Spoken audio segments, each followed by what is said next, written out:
poor mindset. Wala silang long-term goal para umasenso. Dumami ang bilang ng mga pamilyang Pinoy na nagsabing mahirap sila. Para sa akin, okay lang naman kung ikwento ko siya sa magulang ko kahit poor mindset sila. Yung mga nararamdaman kasi natin minsan, hindi na kailangan lahat yan sinishare. Lalo na kung kukontrahin naman siya. Target market, gaano nga ba kahalaga sa negosyo? Kailangan natin intindihin ano bang behavior nila pagdating sa pagbili ng product or services. Mas okay na market is yung mga palengke and groceries. Meron tayong ginagawang feasibility study before tayo actually magtayo ng isang negosyo. Anong plano mo dyan sa itatayo mong negosyo? Napaka-importante na maintindihan ninyo kung sino ba talaga yung target market ninyo sa negosyo nyo. Yan yung nagiging cause kung bakit napakaraming mga negosyante ang nagpe-fail. Good morning, good afternoon, and good evening mga boss. Meron ba kayong mga katanungan o mga suliranin na gusto ninyong masolusyonan? Pag-usapan natin yan. Problema sa negosyo, may solusyon. Nego Solusyon. Ikaw ba ay nag-uumpisang negosyante? O kaya naman ay matagal na sa pagninegosyo? Baguhan ka man o matagal na sa larangang ito, lahat tayo ay may kanya-kanyang pinagdadaanang problema o suliranin sa ating mga negosyo na kailangang masolusyonan. At ang pag-uusapan natin ngayon mga boss ay kung paano nga ba ang behavior o pag-uugali ng ating mga customer pagdating sa pagbili ng produkto o pagkuha ng serbisyo. Kaya naman, ang solusyonan natin ngayon ay ang tanong, target market, gaano nga ba kahalaga sa negosyo? Malaki raw kasi ang merkado ng mga produkto nila, partikular sa mga overseas Filipino workers. Kung sino ang target market ko, kung ano gusto nila, kung ano in demand, kung ano in trending.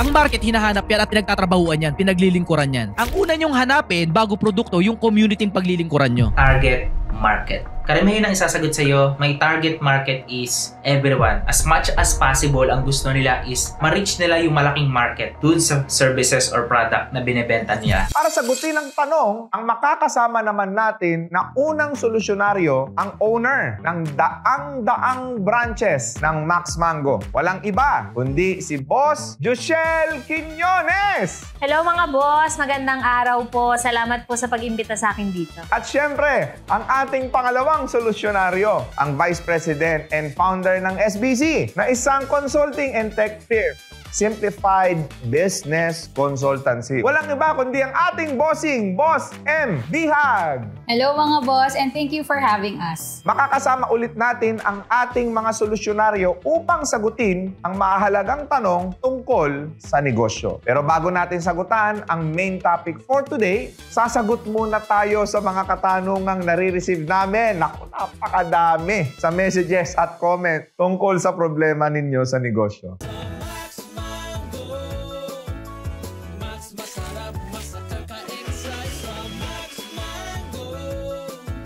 Eto na nga, magbabasa na po kami ng inyong mga komento. Tanong mo to! Sa bawat tanong na babasahin natin ay meron lang kayong 1 minuto para sagutan ang mga katanungan sa messages at sa comment ng ating mga boses. Are you ready, Boss Yes, Joshel? ready. Boss M? Yes. Unang tanong, tama bang gayahin ko ang negosyo ng pinagtatrabahuhan ko? Tanong ni Misteryoso Asentado. Una ay si Joshel. Para sa akin, boss, hindi yun okay. Out of delikadesa na lang din. And syempre, pagtulong na rin sa'yo ng boss mo dahil binigyan ka niya ng trabaho. And syempre, as business owners, ma-hurt ako kung gagayahin ng staff ko yung produkto na binigay ko How about you, Boss M? Para sa akin, boss, meron tayong tinatawag na non-compete clause na nasa kontrata yan. Pero syempre, kapag ang isang empleyado gusto niya magtayo ng isang negosyo, nakahawig ng negosyo ng amo niya, hindi rin natin sila mapipigilan. Kasi hindi naman niya yan makokopya ng 100% dahil meron silang magkaibang personality at magkaibang strength nila. So, what's the answer? Is it yes or no? Yes, pwede. Pwedeng gayahin. Pwedeng yung concept, yung idea, makuha niya, pero yung mismong pagpapatakbo dun sa negosyo na yun, hindi hindi niya talaga makokopya yun. Okay, what can you say about that? What if meron ngang non-disclosure agreement and nalaman ng boss niya na kinopya niya yung product? So, syempre, naka-indicate sa non-disclosure agreement na confidential lahat ng nalalaman niya about sa business. Paano yun? Pag ganun, kasi magkakaroon ng investigation yun. So, doon makikita kung talagang 100% niyang ginaya yung negosyo ng amo niya. Pero, mahabang proseso pa yun bago nila yun mapatunayan na talagang ginaya nila yung negosyong yun. So, ang sagot dito, Ma'am Ems, kung ayaw mo ng abala or ayaw mo na imbestigahan ka ng amo mo, wag na lang. Tama, wag na lang. Or kung gagawin mo, kahawig ang negosyo ng amo mo, siguraduhin mo na hindi siya 100%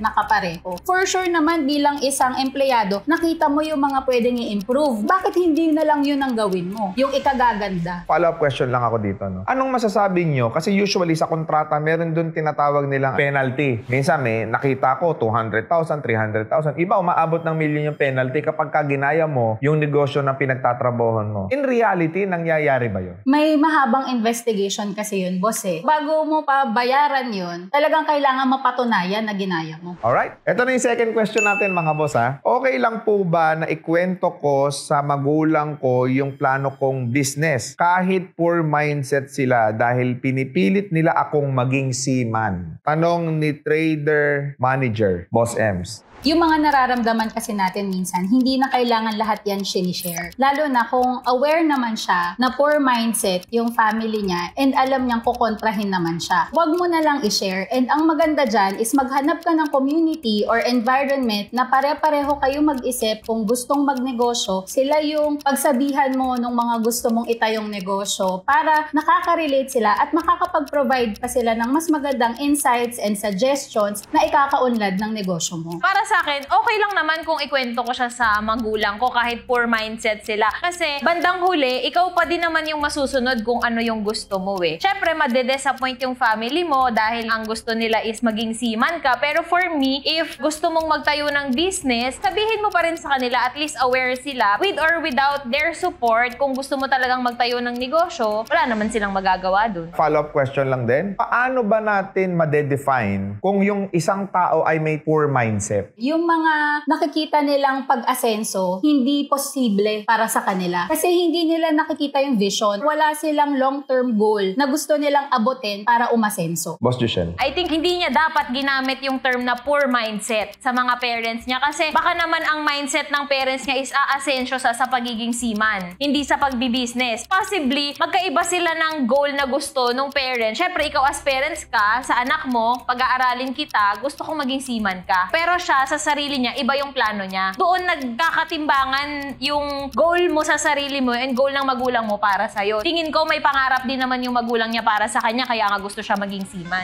Very good. Pangatlong tanong. Isa po akong OFW for 30 years. Gusto ko na po magnegosyo sa Pinas. Ano po kaya ang magandang simulan na negosyo? Tanong ni Jimmy Soriano. Ayan, siguro Boss Joshel, dahil ikaw ay isang dating OFW din at seaman ka, di ba? Yes po. Since nasa food industry ako, food is essential para sa mga tao, hindi siya na oo. Magsimula siya ng mga business which is nasa linya ng pagkain. Okay. Boss Ems? Sa akin naman, boss, ang isang negosyo kasi nakaka-solve siya ng mga problema. So, ang una niyang kailangan tignan is yung market. Ano ba ang kinakailangan ng market ngayon na pwede niyang i-provide? Either through service or through product. Kung maganda, mapag-aralan niya yon and from there, pwede siyang mag-umpisa kung ano yung kaya niya na i-provide na solusyon dun sa mga problema ng mga tao sa ngayon. Very good. Salamat po sa mga nag-send ng kanilang mga katanungan sa ating comment section at inbox. Sa mga gusto pang matuto at gumaling sa pagninegosyo, i-comment nyo na ang tanong ninyo sa video na ito. Abangan ninyo dahil baka sa susunod na episode, tanong nyo na ang masagutan natin. At ngayon, pag-uusapan na natin ang isang mahalagang tanong tungkol sa problema sa negosyo. Ang tanong, target market, gaano nga ba kahalaga sa negosyo? You may call us on our cellphone number 0939-144-3000. We have free one-on-one consultation, boss, and we have trainings din. Boss Ems? On target market, maraming aspects kasi yun. Kailangan natin tignan yung demographics or kung may location ba tayong specific na tinitignan sa target natin. Pero ultimately, ang target market is knowing kung sino ba yung mga potential na bibili ng produkto or service natin. Paano ba kinakategorize yung target market na yan? Meron tayong demographics, which is makikita natin yung age nila, gender nila, makikita rin natin yung geographic na tinatawag, which is based on location ba ang tinatarget natin. Ginagamit yan kapag meron tayong physical store kasi malalaman natin kung saan natin ilalagay yung store natin. Based on experience, sino ang target market ng Max Mango? Sa amin kasi po, general public ang aming target. Bata, matanda, any gender, buntis man yan, may kapansanan, lahat po is pwedeng uminom ng drinks namin. Wala kaming pinipili na bawal ito sa bata, bawal sa buntis, kasi wala naman kaming ginagamit na any preservatives po dun sa product namin. The majority of your buyer or avid fan ng Max Mango, mga anong edad? 20 to 40 years old. Okay. Yes, it's true that we can actually categorize yung mga target market, age, gender, geographics, like you have said. But is it also necessary na i-categorize natin siya doon sa buying capacity ng ating target market? Boss Ems? Yes, kasi meron tayong lifestyle na tinitignan. Kailangan natin intindihin kung yung target market natin, ano bang behavior nila pagdating sa pagbili ng product or pag-avail ng services. Depende yun sa lifestyle nila, depende sa category nila, if A, B, C, D, kung ano yung ita-target mo doon. Tsaka depende yon sa pricing mo. Kailangan tignan mo rin yung pricing mo and yung quality ng product mo or ng service mo kung sino yung target market mo. Pag sinabing target market A, sino yung mga yon? Yun yung upper class. Meaning to say, ito yung mga bumibili ng mga high-end. Yes, yun yung mga high-end parang sa iPhone, let's say. Target market B, sino naman yon? Yun yung upper middle class. Ang C is middle class and then we have lower middle class and lower class. Kung pagbabasihan natin, the target market is yung buying capacity. Yes, yung buying power nila. So, kinakategorize siya as A, B, C, and D. Yes. Si Max Mango, sa A, B, C, and D, ano yung market mo doon? Lahat, boss. Basta may budget pang bili. How can you actually create a business na kaya mong i-target yung A, B, C, D market? Joshelle? Pagdating sa food, wala namang pinipili yan eh. Ang batayan lang yan is yung pricing. Sa amin kasi, nilagay lang namin siya sa normal pricing, pero ang lasa niya is quality. Kaya any market pwede siya. Pagdating sa presyo, kung class A ka, kayang-kaya mong bilhin. Pagdating naman sa class D, I think it's affordable pa din naman. Pero pagdating sa lasa, pasok na pasok din sa panlasa ng mga class A. And everything is subjective, yes, right? Follow-up question ko regarding dyan sa target market na yan. Kung ako ay mag-uumpisang magnenegosyo at magtatayo ako ng physical store, for example, like food, saan ko magandang ilagay yung unang magiging pwesto ko at paano ko malalaman na pasok yung presyo ko, pasok yung negosyo ko doon sa lugar na paglalagyan ko ng negosyo ko? For example, gusto ko sa school.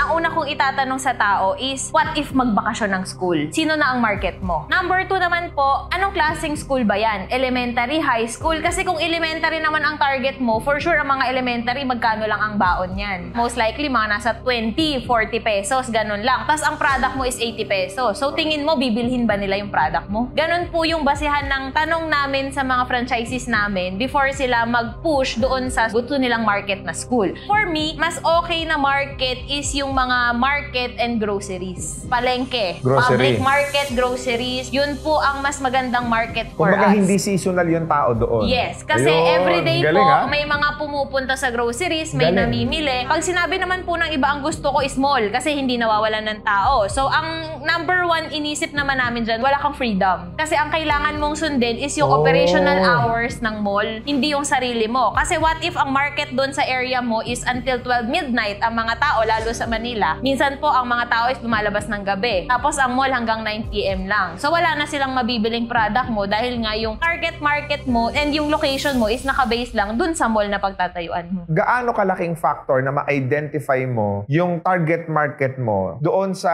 pagiging successful mo bilang negosyante, Ems? Kaya nga po, boss, meron tayong ginagawang feasibility study before tayo actually magtayo ng isang negosyo. Kasi doon makikita yung strategies kung paano ang gagawin mo at anong plano mo dyan sa itatayo mong negosyo. Doon mo na makikita yung target market mo, yung location mo, feasible ba siya na magtayo ka ng location or i-online mo muna siya. So, yun yung mga bagay na mawiweigh mo. And ang ganda nung sinabi ni Ma'am Joshelle, no? Kasi totoo yun, sa mga school, talagang pagbakasyon na yan, wala nang bibili. So, kasama yun sa feasibility study study mo kasi long term ang tinitignan mo. Hindi yung ngayon lang may bibili tas after a few months wala na. Doon makikita mo rin kung ano ang marketing strategy na gagawin mo depende sa target market mo. So kumbaga, it is a must that you must first conduct a feasibility study before you actually establish the physical store. Yes. Okay. Tama yun. Now, follow-up question ko tungkol dyan sa target market na yan. Paano mo i-formulate yung isang negosyong A, B, C, and D?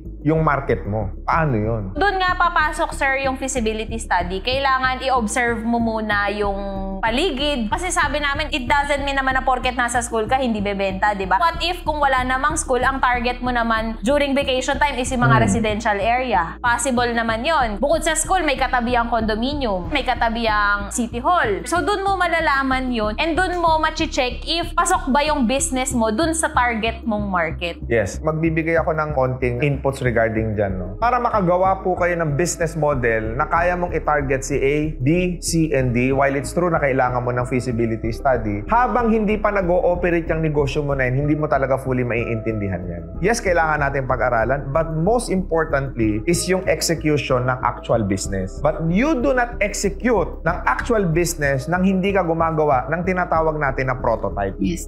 Ang gusto ko lang maintindihan ng lahat ng nanonood ng video na ito, na napaka-importante na maintindihan ninyo kung sino ba talaga yung target market ninyo sa negosyo nyo. Kasi yan yung nagiging cause kung bakit napakaraming mga negosyante ang nagfe-fail sa attempt nila na magkaroon ng physical store, sa attempt nila na mag-resell ng product, kasi nila naiintindihan kung sino ba yung customer nila sa negosyo nila. So yun po ang target market. It is actually a term, pero kung ipapaliwanag po natin ng very, very layman's term, simple lang po yan. Kailangan nyo lang maintindihan sino ba yung customer nyo sa negosyo ninyo. For example, Starbucks. Ang Starbucks is actually a brand. Ang target market ni Starbucks is yung mga nasa 25 to 40 years old na working professional. O pwede rin dito magpunta yung mga nagbabanding na pamilya, o pwede rin dito magpunta yung mga nagkukwentuhang mga friends, at po pwede rin itong puntahan ng mga gustong mag-present ng kanilang negosyo. So yun yung target market ni Starbucks. Hindi sila parehas ng target market ni Jollibee. Kasi si Jollibee pupuntahan ng mga bata, kaya sila naglagay ng mga play area doon dahil ang concept nila is more on family-friendly ang environment ng Jollibee. So magkakaiba ho talaga yan. Dapat ho yan aaralin po muna talaga natin. Gusto ko maintindihan ninyo that there are 4 types of target market. Demographics, psychographics, behavioral, and geographics. Demographics, social characteristics and statistics of human population. Pag sinabing psychographic naman, study of consumers based on their activities, interests, and opinions. Behavioral, study of behavior of potential customers. Geographic, region, climate, culture, and other criteria related in geography. Ayun, talaga napakaganda ng discussion natin ngayon, Boss Ems and Boss Joshel. Alam na natin kung gaano kahalaga ang target market sa negosyo natin. Maraming salamat sa panonood at syempre sa pag-comment ninyo dito sa aming episode. Salamat, Boss Joshel at Boss Ems, sa pagsagot sa mga tanong natin ngayon. Marami pa tayong mga problemang susolusyonan. Kaya i-share nyo na ang video na ito para mas marami pa tayong matulungan. Thank you, boss. And ang ganda ng pag-uusap natin. Sobrang dami ko ring natutunan personally. And sana marami ring natutunan yung mga viewers natin, mga boss. Sana may nakuha kayo at maa-apply nyo sa mga negosyo ninyo. For other tips, gumagawa din po ako ng mga business tips and business contents on my Facebook page. That's Coach MBHag, facebook.com/CoachMBHag. Alright, and of course, Boss Joshel? Nagpapasalamat po ako dahil naging guest kami dito sa show na to. And masaya kami na natutulungan namin ang ating mga negosyante na masolusyonan ang mga problema nila sa negosyo. Sana po huwag kayong magsasawang mag-comment at magtanong para mas marami po tayong matulungan sa show na to. And for more updates po, follow our social media accounts, Max Mango Main Branch, and also follow my Facebook page, Joshel Quiñones po. Ayan mga boss, at syempre alam nyo naman tayo dito, patuloy lang kaming magpo-provide ng value sa inyong lahat mga boss kasi at the end of the day, yung kapakanan po ninyo ang lagi naming iniisip. Gusto namin na makuha na ninyo yung mga tagumpay na matagal nyo nang hinahanap sa buhay ninyo. Whether it be sa buhay or whether it be sa business. Sa lahat ng mga taong gustong matuto sa pagninegosyo, nandito ang Nego Solusyon. You may follow us on our YouTube, Facebook, TikTok, at syempre available na rin po tayo mga boss sa IG at sa Spotify. Ayan, i-follow nyo na po yung mga pages na nandyan ngayon sa inyong screen para kayo pa ay lalong gumaling sa pagninegosyo at matuto. Kaya kung may problema kayo sa negosyo, may solusyon. Nego Solusyon. Muli, makita-kita tayo sa next episode. Maraming salamat sa inyo mga boss. And God bless sa inyong lahat. Susunod. Makikipag-date ka kahit walang pera. Mas maganda talaga na makipag-date ka sa may pera. Kung ikaw naman ay babae, prangkahan na to. Investment nila yan. Yun na yung ginagatasan nila. Ba't naman kasi kayo magjojowa na walang pera? Okay lang para sa akin, makipag-date sa walang pera. As long as pag dinate mo yan, kilalanin mo munang maigi. Paghanap kayo, tulad na sabi ni boss, ng taong kahit walang pera, pero may pangarap. Mas masarap magmahal ng lalaki na may pangarap at nakita mong yumaman sa sarili mong mata. Pero pagka alam mo na, yung kadate mo, walang pangarap, puno pa ng bisyo, mag-isip ka 2 beses, 3 beses. Kasi kung babae ka, hindi mo alam kung anong pakay niyan sa'yo. Kapag may pamilya ka na, pinaka-importante talaga yung pera. Aanin mo nga yung masaya kayo, nagmamahalan kayo, kung wala namang talagang pera, maghihiwalay din. Kailangan nyo, mga boss, tumingin long term. Kailangan nagtutulungan yung mag-asawa. Unahin nyo ang iyong pangarap. Aangat kayo sabay. A man with ambition will eventually become rich and prosperous. Mahal nyo ba talaga yan o ginagamit nyo lang?